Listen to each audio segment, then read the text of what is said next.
Hey, family, this is your guy, Uncle T, on Uncle T Show again. And we are back with another episode of Uncle T Show. And this time, like I said, Uncle T Show is about people, places, and events. And we can do funny. And today I just wanted to talk about some of the culture shocks that we have. Like the differences that we encounter in when we travel, when technology changes and stuff like that. So culture shocks can come from the new cultures we encounter when we travel to other places. It might be locally or it might be internationally. So today I just wanted to share some really funny experiences that I've had. Maybe I'll share some that I heard, but I know that you have a lot that you yourself have experienced. And if you share them, probably in some other episodes, I might be able to, read some of those and create some laughs about it. But today I just wanted to, share my own experience. I didn't know about the what watermelon was all about, whatever. But she asked me to buy her watermelon on my way back from China. So when I got there, I had enough money left after my registration. And when I was coming back, so the roads, if you, I know there are a lot of people who know China University. And at the time, it was way back, I was still very young, 18 years old, and woman is still small. So I had money, like at the time 50,000 francs CFA was like 6 million CFA right now. So you felt like you had jacked, you're all over the place. So I said, okay, I'm gonna pass through Bafusam so I can get the right watermelon for this lady. And so when I got to the park in Bafusam, it was like late, about 5 o'clock. So the drive is like 6-7 hours drive to get to Guam. So I borrowed a car, a bus, and I told the driver from the moment I got into the bus that, when you know what you know now and you remember what you said, you look so stupid. So I actually told the driver, je veux acheter les melons. So I didn't know how to call watermelon in French. But because I knew a little bit of French and I thought I knew enough, and so I just knew that watermelon was called melon. So to make it even more understandable to the driver, I said le melon de l'eau. So stop.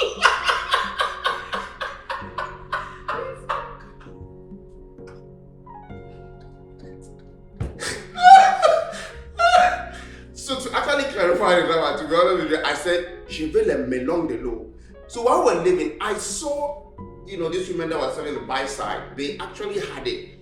What I knew was in my mind, because they cut it open and you see the red inside. But then I told the driver said, no. Because what I said was what the driver understood. Because melon in French is something else. I did not know. I didn't know. So when I was trying to explain le melon de l'eau, I thought he was just going to tell me, okay, buy it, but he told me that on the way, he knows a place where he'll get the best.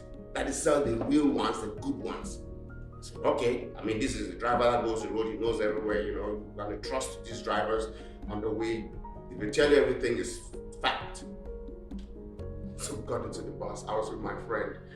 I was with Elvis, my friend that we went to register together and we're going back.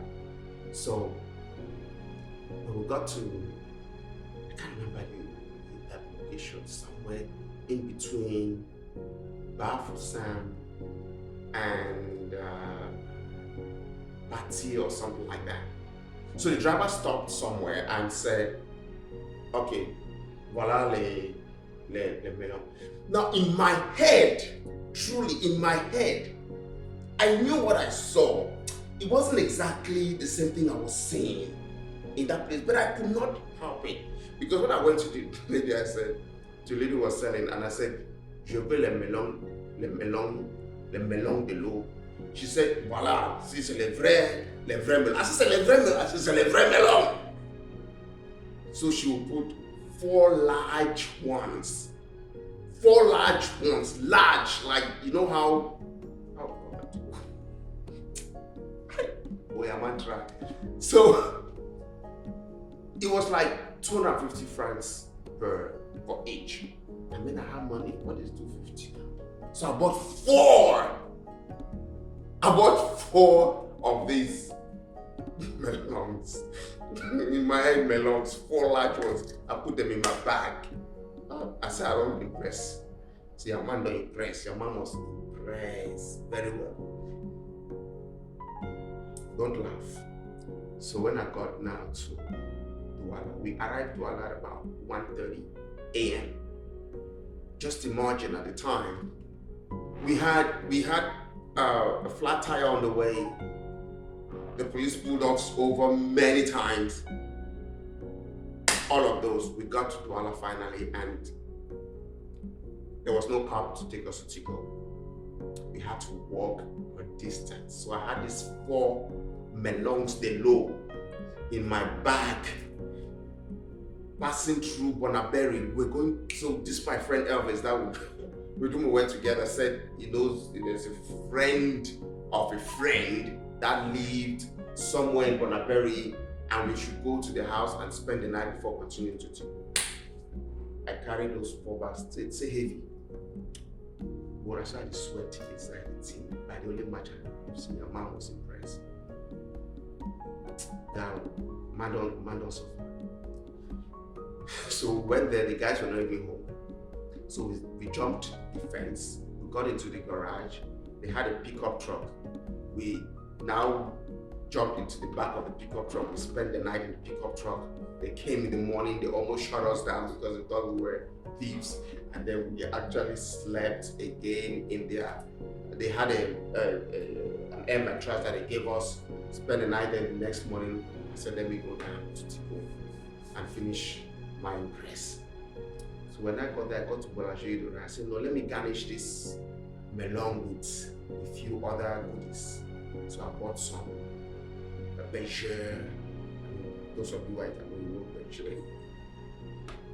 I bought Berger and some yogurt and this Boulangerie bread and some cakes, and I added to my delicacy of melon de l'eau.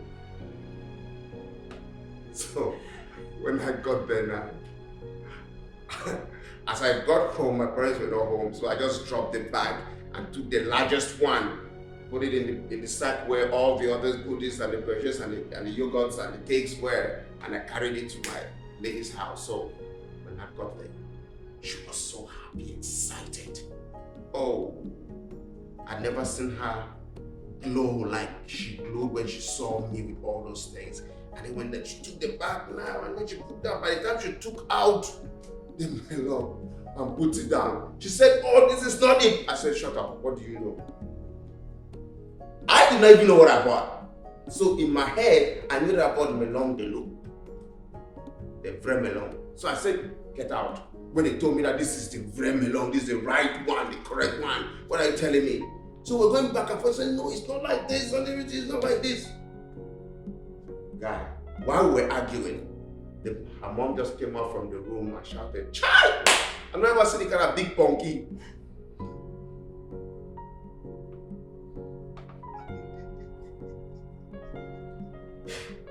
God, boy, your man freeze. I froze. Something stopped. So after the mom said, I've never seen this kind of big pumpkin, that's when your man knew he has messed up.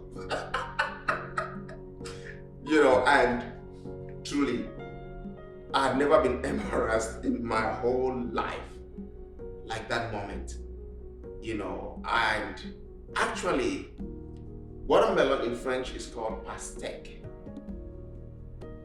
I didn't even do my homework. In fact, what homework do I want to do? I knew I knew that with my French, that I knew my little French, that I knew it all. So, after she said that, I just carried myself and I left that house, and that was the end of it. Why I'm saying this story is that right in your own country, Cameroon, I still did not understand this. I did not know. Simply because watermelon is not something that was very common in the area that I grew up. And someone who has had this experience, and at the time when you eat fruit in your house, it means you're very rich. We ate fruit. Our own fruit that we knew was mango. Mangoes grew everywhere. We eat mango, and in and out, maybe plum oranges and all these things. And so watermelon was like for the wealthy and the rich, and so that's why I was trying to impress that I bought watermelon. Man, your guy had money. So I knew that I knew it, but I discovered that I knew nothing. And so even while in Cameroon, you need to travel. You need to know cultures in other places. I know that many people have had this experience right in Cameroon. Please, if you've had an experience like this, share it in the comment section so we can laugh a little bit. I'm sharing mine just to take out the stress from you today. I know you're dying of laughter right now, but please take it easy. Share with me your experience. Everybody has had this kind of experience before. Tell me the ones you've had back home locally, as I'll be sharing that which I had when I traveled for the first time internationally to Brazil. Thank you, and please remember to share, to like. It's in this thing for me. I know you're crawling on the floor right now with the first experience. I know my manager is already sitting down and I hope you don't have the baby now, because this second experience is kind of my international experience. The first time I went to Brazil and my experience back there. This might not be as funny as the first, but it's just the way I perceived stuff when I went to Brazil. And to be honest, they say traveling is the best experience, is the best teacher. This is true. Like, if you have never had the habit of traveling to new places, please. Because when you go, you will discover things that you think are inexistent. There are taboos in your area becoming normalcy in other places. Like it's a normal day-to-day culture, normal day-to-day life in some places. I went to Brazil and my first impression was crazy. It was like, wow, the devil, Satanas with horns and everything lives in this country. Not that it's bad, but you, an African woman, will probably not want to live in that country. To be honest with you, because there are a lot of things that are normal, like nobody cares about it. But you'll be like, who does that? Who does, like, is it, like, are you serious right now? So, let's go back. When I went to Brazil, my first time I traveled to school. I had a scholarship for a master's program, and it was going to be in English. Did all my homework and everything, and we went. So this guy, Lucas, picked me up from the airport, and we were going home. So the airport was really far from where we lived, it was like most places. So we had to take the bus, the metro, and a train. So when we got to the bus, they dropped us at the metro, and when we dropped our carry, when you're traveling to a new place, They have put you small bag, sacks and bottles. Is it sacks and bottles? How do you call this bag? Ghana must go that they have tied 2 big ones with your traveling bag. So I got there. We moved from the bus stop after I went to get the metro, and he forgot to pick up the change from the bus driver when we paid. And so he asked me to wait for him at the metro station, just start somewhere to wait for him. And I came to discover this later, that in Brazil, most of the people, they work during the day and they go to school at night. It's like normal. So they go to work during the day, and in their classes or schools or university and high schools, they start from about 6 p.m. to like 8, 9. So around that 4, 5 o'clock is like rush hour. The metros, the trains, the bus stations are packed, full and busy. And that was exactly around the same time that we arrived at the station. So I was just standing there, calling JJC. I don't care. I was just standing there, they just come, waiting for this guy to come. And guess what?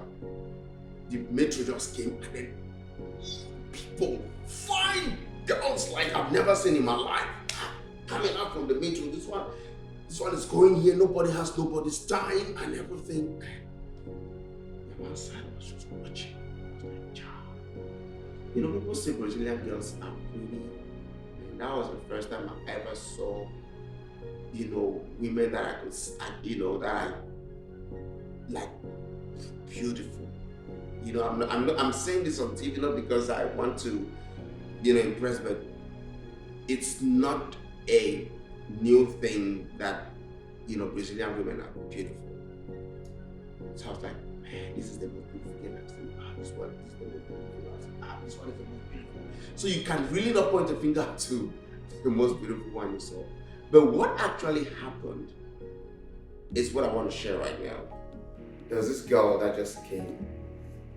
And this girl, she's pretty. Like, it looks like God actually went into the laboratory to make her. Everything was correct. And she came and stood not far away from me, about 2 feet, 10 feet away from me, and she was just waiting because there were people standing around. So I didn't understand. So I was just standing and watching. Trying to be good, not doing anything wrong or whatever. And so I was just watching. She stood there for about 5 minutes, just waiting.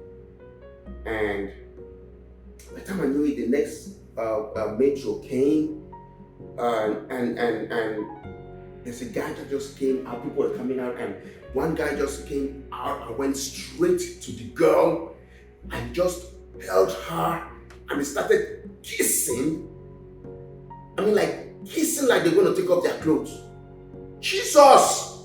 This is the first time I've ever seen this kind of intense kissing in public.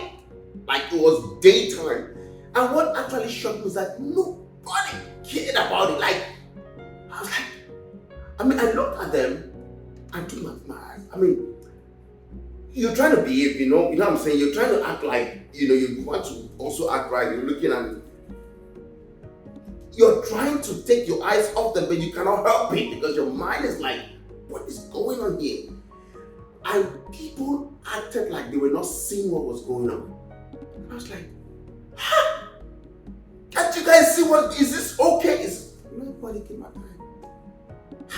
I started, this was the first shock that I had. How normal, intense kissing can be to a community or to the people in public. It's not this kissing of peck and then kiss and then go and respecting. I don't know how they call it public indecency. I don't know if it was a public indecency to them because it was pretty normal to them. Nobody gave a damn or cared about it. So when my guy came and I told him, he laughed at me. It's like, just be ready. This is just the beginning. You're gonna see bigger stuff. You're going to see even crazier things in this country that you've just come, which are different from where you're coming from.